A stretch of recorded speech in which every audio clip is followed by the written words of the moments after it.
My parents came to this country in the early 30s, and like millions of other immigrants, they didn't have a lot of money in their pocket. They didn't have language skills. They didn't have skills.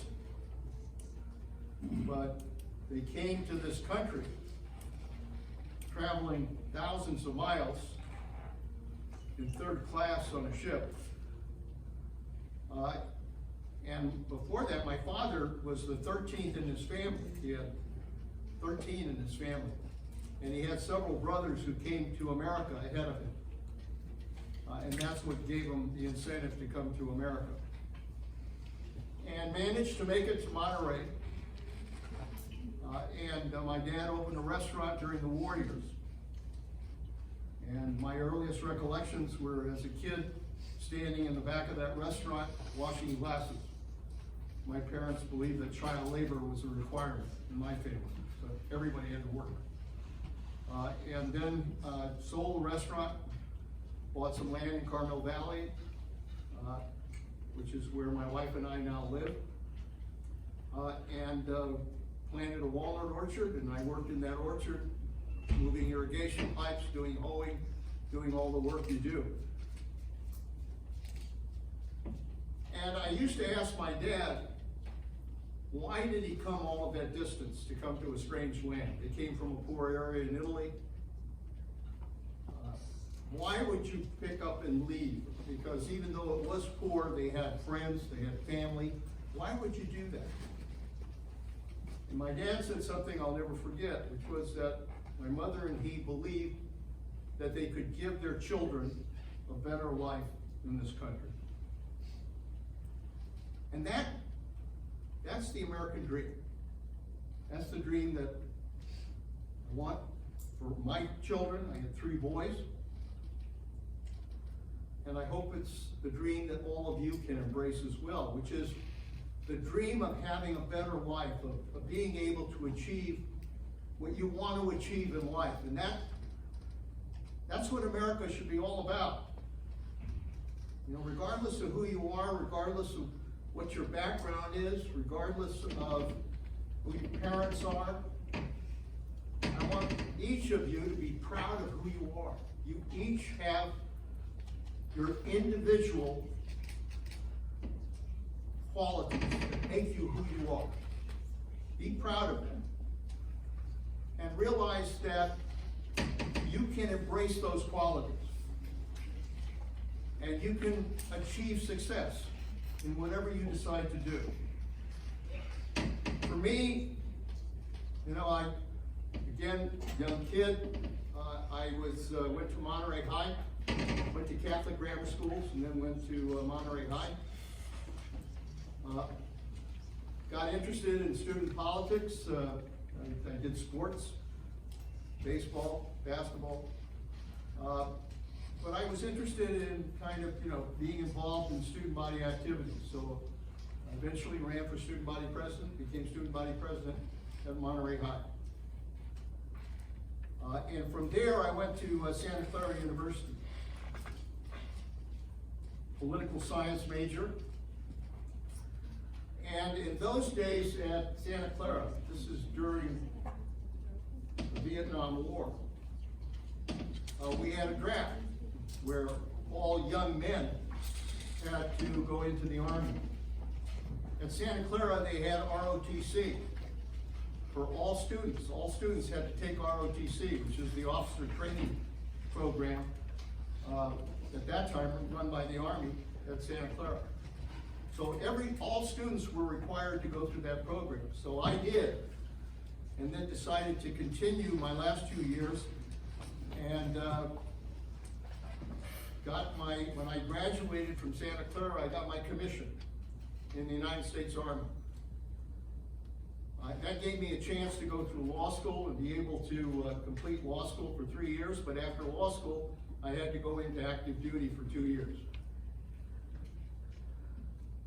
So when I was in active duty, and by the way, people often ask me, what was it that got me into public service? It's basically 3 things. Number one, my parents, who, we used to have dinners in which my parents said it was important to give something back to this country because of what the country had given them. Number two, my military service, because I served with young men at that time. There were no women in the military at that time, or they weren't assigned to combat. So I was working with men from around the country, all over the country, diverse individuals. But they came together on a mission to be able to achieve a military mission. And I suddenly realized what duty to country is all about. In fact, these guys, wherever they're from, come together and can work together to achieve a mission. And thirdly, there was a young president at the time, John Kennedy, who said, "Ask not what your country can do for you, but what you can do for your country." And that inspired me to get involved.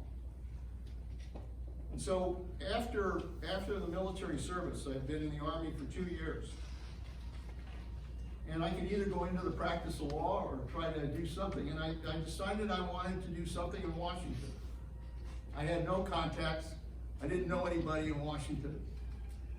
But what I did, there was a special assistant to President Johnson at that time by the name of Joe Califano. He was a special assistant to the President of the United States. So I wrote him. I was actually stationed at Fort Ord. And I wrote him and I said, you don't know me, I don't know you, but your last name is Califano and my last name is Panetta. And I said, as an Italian, I'm really proud that you're there, you're in the White House. I would like to have the same opportunity. This is just, I pulled this right out of my rear end. I just wrote a letter, I decided to write a letter to Special Assistant in the White House. And I'll be damned if he didn't call me. I remember, like it was yesterday, I was in G2, I was an intelligence officer, and I was stationed at Fort Ord, and I got a call, and they said, there's Mr. Califano from the White House is calling. And so I talked to them, told him my interest. He set up appointments in Washington. I went back to Washington. I interviewed at the Justice Department. I interviewed at, where else? At, I think the Personnel Department. I interviewed at the Pentagon. And I went up to Capitol Hill and walked into a senator's office because I was interested in Congress. I was interested in what was going on. And again, I walked into that office. I didn't know the senator, a guy named Tom Kuechel, who was a senator from California. And I just said, are there any openings here? And sure enough, there was an opening for a legislative assistant.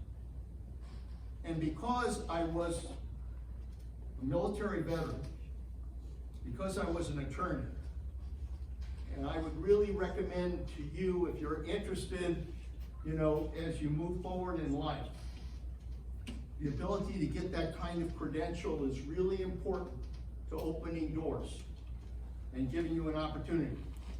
It doesn't mean you all have to become lawyers, but I'm just suggesting to you that in life, your ability to have a career, whether it's in medicine, whether it's as a lawyer, whether it's as a businessman, it's really important to your opportunity to be able to get ahead. And so I was able to get this job. The senator picked me to get this job as a legislative assistant. And I took it. My wife and I got into, I had a Volkswagen. We had 2 kids in diapers. Drove across country. Got to Washington. Washington's like a big city. You didn't know what the hell I was doing in Washington, trying to figure out what we do. We stayed at a Marriott for a while. And then I found a house in Washington to rent. It was about $350 a month. Imagine $350 for a house in Washington, D.C. at the time. This is 1960s. So I became a legislative assistant. And I had the chance to work on issues. I had chances to work particularly on civil rights. I was a lawyer, interested in civil rights issues. So I worked on the civil rights bills at the time. And I worked on other legislation for the senator, but I really got, I got that experience about the importance of issues, the importance of those issues to our country. The senator, at some point, was up for election and lost his primary. And so, this was about 2 years after I'd been in Washington. So the question was, what do I do? Do I come back to Monterey and go into the practice of law, or do I try to get another job in Washington? So a new administration was coming in, and I knew some of the people, and they asked me if I would go to, then with HEW, Department of Health, Education, and Welfare. Not around anymore, divided up into the different parts. So I get a job as a special assistant to the secretary. And by the way, let me just say to you, in life, as you guys decide where you want to go, it's really important that you do well in the jobs that you're in. Don't try to look ahead to, all the big jobs you'd like to have. You may get there, but the way you get there is by doing well in the job that you're in. And that's what I did. I did a good job as legislative assistant, so I got a chance to be a special assistant to the secretary. And then I became director of the Office for Civil Rights. I was just a kid. I was about 26, 27 years old. And they asked if I would be in charge of the Civil Rights Office. So I said, okay. Not realizing how tough it would be, because even though I'd been involved in civil rights, what I was dealing with largely at that time was the southern part of the United States of America. There were 22 states that by law had divided white children from black children, by law. And after the civil rights bills passed, Brown versus Board of Education, the challenge was to bring those kids together, to break up that segregation that took place. So my job as director was to try to desegregate school districts in the South. Not easy. 200 years of slavery, for Christ's sake. 200 years of black and white children going to separate schools. Black children went to the Booker T. Washington Grammar School. White kids went to the Robert E. Lee Grammar School. That was true throughout the South. So my job was to desegregate and to make sure that all kids were able to get an equal education. The problem was I was in an administration that had made a deal, political deal, to back off of civil rights enforcement. This is the Nixon administration. And Nixon cut a deal with some Republicans in the South in exchange for their support that he would back off of civil rights. Well, I had sworn an oath to enforce civil rights laws, so that's what I was doing. But I began to get a lot of pressure to back off. And I remember, and by the way, this is a moment all of you will experience too. At some point, you're going to have to face a decision between whether you do what is right according to your conscience, or whether you do what's best for your career. You'll face that choice someplace along the line, whatever job you're in. And I made the decision I'm going to do what I think is right, which is to enforce the law. And I did that. And then one morning, in the Washington Post, which is the paper in Washington, we got up, my wife got the paper, and there was an article that said, Civil Rights Director resigns. I didn't know about that. And so I went back to work and talked to the secretary and said, there's this story that I resigned. I said, I'm denying it because I haven't resigned. He said, no, that's what you should do. That's what you should do. Don't, just deny the story. It's just, somebody's trying to plant some story. So I said, okay. So later that day, there was a presidential briefing. And the press secretary at the time was Ron Ziegler, worked for Nixon. So they were asking him questions like they ask a press secretary, you see it now. And they said, what about this story about Panetta having resigned? And Ziegler said, yes, that's true. So I saw Ziegler say that. And I realized, it's over. So I submitted my resignation. It's the kind of decision you'll all have to face. Whether you do what's right, and it could cost you your job, or whether you do what could be in the interest of your career. So I didn't know what, after I lost my job, what the hell do I do now? Do I come back to Monterey, or what? The mayor of New York City, who was somebody I'd worked with when I was working on the Senate side, John Lindsay, called up and asked if I would be interested in a job in New York City. So I said, absolutely. He said, I'll have a job. So my wife and I moved to New York City, and I became a administrative assistant to the mayor of New York City. New York City is a tough city, as you all can understand. Those of you that watch television see what New York's about. Tough issues. But I had the opportunity to work there as an administrative assistant. I worked there for a couple of years, and then decided to come back to California, where I practiced law with my brother, and then decided to run for Congress. And this area, at the time, had largely been represented by Republicans in the Congress, going back before World War II. But I decided that it was worth a shot. And my wife and I got out, campaigned, did parades, did fairs, did all the things you do in politics, and by God, when the election came, I won by about 2 or 3 percentage points over an incumbent Republican. So now I'm in Congress, and it's another challenge. Fly back to Washington. My wife decided, we had, at that point, 3 kids.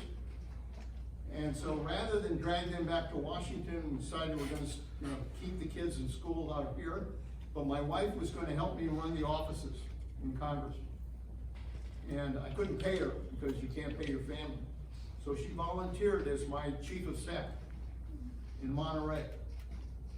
She ran the main office there.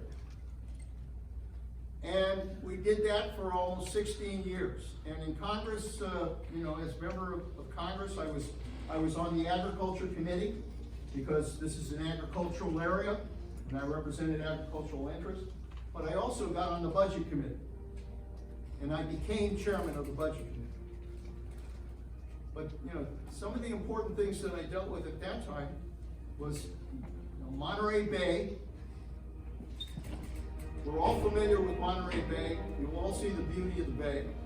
At that point, they wanted to do offshore drilling in Monterey Bay, which is they wanted to put oil wells out in Monterey Bay and sell them for that purpose. And I said, that's not right. This is a beautiful bay. We've got, Carmel, Point Lobos, Big Sur. I sure as hell don't want to look at oil rigs out. So we went to war, and I passed a bill that prohibited them from spending money for doing that. Not easy. I had to work all the coastal districts, but we came together and I was able to pass that bill. But then ultimately I was worried that if the gas price goes high like it is now, that they would be able to go ahead and drill. So what I decided was to make Monterey Bay a national marine sanctuary, which gives it special protection. So I drafted a bill to make Monterey Bay a marine sanctuary, and was able to get that through the Congress. And so what you have now is a protected bay that not only is protected from actually the Farallon Islands down to San Simeon. But it's prohibited to have any offshore drilling in that bay. I also had to work, I told you about Fort Ord. Fort Ord was closed when I was in Congress. Fort Ord represented about 25 million, almost a third of the economy was Fort Ord. So here they're going to close Fort Ord.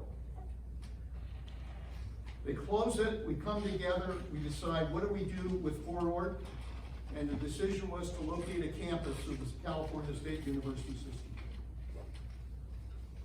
I was able to go to the chancellor, he agreed to establish a campus, and that's why you have CSU Monterey Bay. It's because we were able to do that. So I felt good about the things I had done, while I was in Congress. Most importantly, I worked on the budget, trying to balance the budget. You guys you have no idea what the hell it means to balance a budget now, because Washington is $29 trillion in debt right now. But at that time, we worked to balance the budget. Tough decision, both on spending and taxes, but we were able to do it. And because of that, when Bill Clinton got elected, he asked me to become O&B director, Office of Management and Budget Director. And I said, okay. It was, I sat down with him for a long time. Interesting guy, Bill Clinton. Very bright. Really understands issues. He understands politics. And we talked a long time. I hadn't known him in politics. But he asked me then to be O&B director. And he said, I need to do a budget package like you did in the Congress. And we were able to do that and get that passed. Then he asked me, I was O&B director, we passed his budget. He then asked me if I would become his chief of staff. And it was a little chaotic in the White House, frankly. And I decided, I feel pretty good as O&B director. We passed the budget. Why the hell do I have to go to the White House? So I get this invitation. Al Gore, who was elected to Congress with me, became vice president. He said, we're going to go up to Camp David together. Camp David is this special place in the hills, in Pennsylvania, where presidents go ever since FDR to rest. So they flew me to Camp David. And when I walked into the president's cabin, it was the president, Bill Clinton, Hillary Clinton, Al Gore, and his wife Tipper Gore, and me. And I walked in, and I said, this is not good. The president said, look, I want you to be my chief of staff. I said, Mr. President, I'm really good as your O&B director. I didn't want to go to the White House because it was screwed up. And he said, yeah, but he says, look, he says, nobody's going to remember you as O&B director at the White House. This is not working. And so I took the job, chief of staff to the President of the United States. And, realized I had to organize the White House. I took my military training, I developed chains of command, and required that everybody report to everybody. And sure enough, we were able to get the White House back in shape, and the president got reelected. At that point, came back to Monterey with my wife. We started the Panetta Institute. And then a couple of years later, Barack Obama gets elected President of the United States, and I get a call from Barack Obama. And he says, I want you to become my CIA director. And I said, Mr. President, you sure you have the right person? Because I worked on budgets, I've been working on civil rights, I worked on other issues. I said, CIA. And he said, no, he says, we really need to reestablish the credibility of the CIA. And at that time, 9/11 had happened, and we were at war and terrorism, so I thought it would be a good chance to do something that would be challenging. So I became CIA director, and the first thing I had to do was to conduct a search for Osama bin Laden, who was the person who attacked the United States on 9/11. Bin Laden, Al Qaeda, they're the ones that organized the attack on 9/11, killed 3,000 people in this country. And we were going after them. And at that point, it had been 10 years almost. And nobody knew where the hell this guy was. So we decided, as CIA director, I pulled together a team at CIA. I said, our job is to go after Bin Laden. And, tell me what's going on. And they all said, we've been looking for him. We can't find him. We don't know whether he's living in a cave. We don't know whether he's dead. We don't know whether he's in Saudi Arabia. We just don't know. And I said, well, the President has asked me to go after Bin Laden. And I need you to focus on that. So I established a team to go after Bin Laden. And they did. And to their credit, they found intelligence that identified the couriers to Bin Laden. Bin Laden, a terrorist, operated through couriers. When he wanted to get a message out, he had some buddies who came by, got the message, and delivered it to the press. We were able to identify those couriers. We found them, we found their face, we were able to put a face to the name. We did surveillance. You all have heard about drones. Did a lot of drones in those days out of the CIA. We were able to track them from a town in Pakistan called Peshawar, and we tracked them down to another compound home in a place called Abbottabad in Pakistan. And when they went into that compound, it was huge. It was about 3 times the size of other compound. There were 18-foot walls on one side, 12-foot walls on another side, barbed wire, a lot of security. There was a mysterious family living on the 3rd floor. And when they told me about it, I said, this could be Bin Laden. So we have to continue to do surveillance. And we did for about almost 7 months, continued to do surveillance, looking at that compound every night, every day, trying to see whether Bin Laden was there. We were never able to identify him. We saw one guy who would come out like a prisoner in a prison yard and walk in circles and then go back in. I remember telling the CIA, for God's sakes, that could be Bin Laden. Give me a telescope, give me a camera, let's try to identify who the hell this person is. And they said, it's just tough to do. We've got these huge walls, we can't get a good shot. And I remember telling them, I said, look, I've seen movies where the CIA can do this guy. And they said, yeah, we know, but it's just tough to do. So we continued to build an intelligence case, little bits of evidence here and there. And then we went to the president, and the president said, it may be time to develop operations to go in. And we did that. Working with special forces, the guy named Bill McCraven, who was head of special forces, we decided on 2 teams of SEALs going 140 miles into Pakistan at night, 2 helicopters. Those helicopters would go over the compound. The SEALs would rappel down, which means drop ropes and go down and go after Bin Laden. So we tracked the helicopters. Again, using our drone capability, we tracked the helicopters into Pakistan. They got over the compound. And because it was hot that night, one of the helicopters, the heat from the ground stalled one of the helicopters. And suddenly it went down. And thank God there was a great pilot, warrant officer, who settled the helicopter down. The tail end was on one of the walls. And I remember saying to Bill McCraven, I was in touch with him, he was in Afghanistan, I said, what the hell happened? And McCraven didn't miss a beat. He said, don't worry, we've got backup helicopters coming in. We're going to continue with the mission. We'll breach through the walls. We'll continue the mission. I said, God bless you. And they did that. And ultimately they went in and they got Bin Laden and got out. It's a remarkable mission that we had both intelligence and military working together to achieve a very important mission.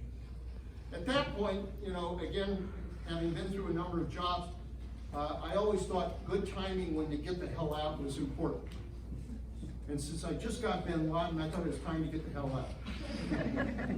Come back home. And the president said, no, I'd like you to become Secretary of Defense. Oh, shit. We really have to become, you know, Secretary of Defense. I said, you just got bin Laden, you know. And he said, no, he says, I need you as Secretary of Defense. So I took the job. The president asked me, in the Secretary of Defense, it's a much bigger job, obviously, than CIA Director. 3 million people, 2 million in uniform, 1 million civilians at the Pentagon, biggest office building in the world, almost. And the challenge then was, you know, I was dealing with both the war in Iraq, the war in Afghanistan, and I was also required to reduce the defense budget. So I used it as an opportunity to try to develop a defense system for the 21st century. Rather than just chop away at the budget, I thought it's better to try to take this opportunity to see if we can redesign a better defense system for the country. We did that. The other thing I was proud of is that I really believe it's important for everybody to be able to serve this country. I don't give a damn what your race is, what your color is, what your creed is. You ought to have the chance to serve this country. So we expanded the opportunity for people to serve, regardless of race or color or creed or gender or beliefs. You're able to serve. In particular, I wanted to give women the opportunity to serve in the military. Women were serving in the military, but they were prohibited from having a combat position. So what I asked the military to do is allow women to get into a combat position. Now, they were worried that they might have to reduce their standards. I said, no, don't reduce your standards. Women should live up to the standards that we have, but give them that opportunity. And they came back and said, you know, we're going to open it up to women in combat positions. And today, there are women who are SEALs, who are special forces, and in combat positions because of that. So, when the president ran for re-election, I said, you know, now it is time for me to get the hell out of here. And he said, you know, I need you to stay until I can get somebody to replace you, and I did. But eventually my wife and I came back to the Panetta Institute and to our home in Carmel Valley.